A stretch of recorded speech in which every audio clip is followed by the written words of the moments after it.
মহাভারত পৃথিবীর নানা ভাষায় রচিত মহাকাব্যের মধ্যে শ্রেষ্ঠতম আমাদের এই মহাভারত। কবে যে এই কাব্য লেখা হয়েছিল তা নিয়ে মতভেদ রয়েছে অনেক, কিন্তু এ বিষয়ে কোনো মতভেদ নেই যে 3000 সাল পেরিয়েও মহাভারত আজও আমাদের কাছে খুবই জনপ্রিয়। আমাদের বর্তমান জীবনে সমাজ, দর্শন, রাজনীতি, বিজ্ঞান কি নেই এই 1 লক্ষ শ্লোক বিশিষ্ট মহান গ্রন্থটিতে। মহাভারত কোনো সাম্প্রদায়িক ধর্ম নয়, এটি মানব জাতির ইতিহাস।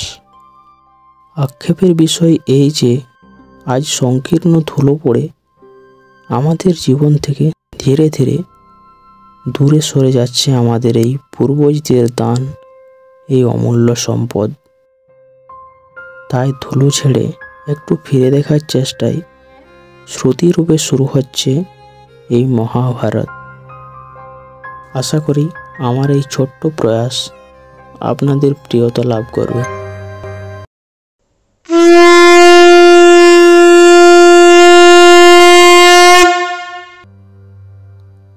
হস্তিনাপুরের রাজা মহারাজ শান্তনু মহাধার্মিক, মহাধনুর্ধর, রূপবান, গুণবান, প্রজাবৎসল রাজা তিনি। একদিন তিনি গঙ্গার তীরে ভ্রমণ করছিলেন। এমন সময় দেখলেন এক পরমা সুন্দরী রমণী জলের কাছে দাঁড়িয়ে আছেন। রূপে মুগ্ধ হয়ে মহারাজ শান্তনু তার কাছে গিয়ে প্রেম নিবেদন করলেন এবং বিবাহের প্রস্তাব দিলেন। কন্যা বললেন, মহারাজ, আপনার প্রস্তাবে আমি সম্মত হতে পারি, তবে আমার একটি শর্ত আছে। শর্ত হলো যে আমার কাজের কোনোদিন আপনি কোনো কৈফিয়ত চাইতে পারবেন না, কোনোদিন আমাকে তিরস্কার করবেন না। যেই দিন আপনি শর্ত লঙ্ঘন করবেন সেই দিন আমি আপনাকে ত্যাগ করব। মহারাজ শান্তনু স্বীকৃত হলেন এবং সেই কন্যাকে বিবাহ করে রাজধানীতে নিয়ে এলেন। এই কন্যা স্বয়ং দেবী গঙ্গা ছিলেন। পরম সুখে তারা দিনাতিপাত করতে লাগলেন। কালক্রমে গঙ্গার গর্ভে রাজার একটি পুত্র সন্তান জন্মগ্রহণ করল।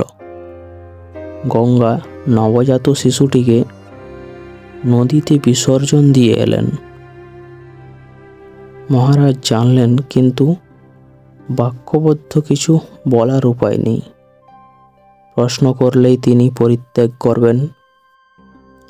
এইভাবে 7টি সন্তান বিসর্জিত হওয়ার পর 8ম সন্তানকে নিয়ে যাওয়ার সময় মহারাজ শান্তনু তার স্ত্রীকে অর্থাৎ দেবী গঙ্গাকে এই সন্তান বিসর্জনের কারণ জিজ্ঞাসা করলেন। দেবী জাহ্নবী বললেন, রাজা, তুমি তোমার প্রতিজ্ঞা ভঙ্গ করেছ, অতএব এই সন্তান রইল, আমি বিদায় নিলাম।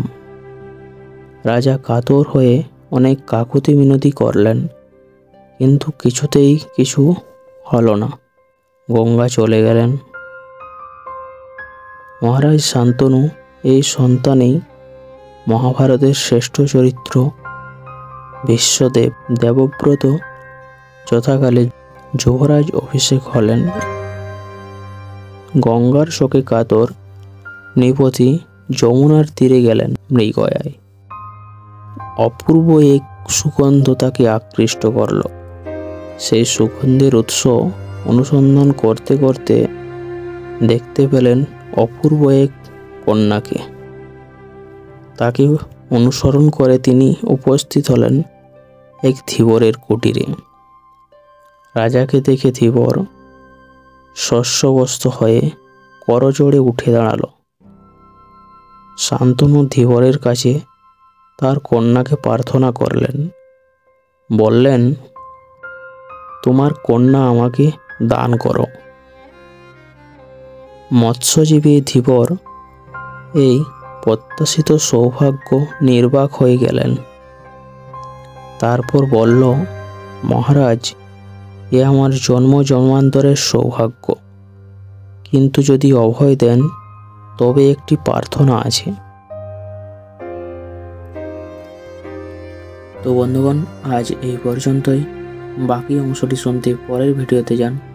যদি ভিডিওটি ভালো লেগে থাকে তাহলে লাইক, কমেন্ট, শেয়ার করে দেবেন। রাধে রাধে।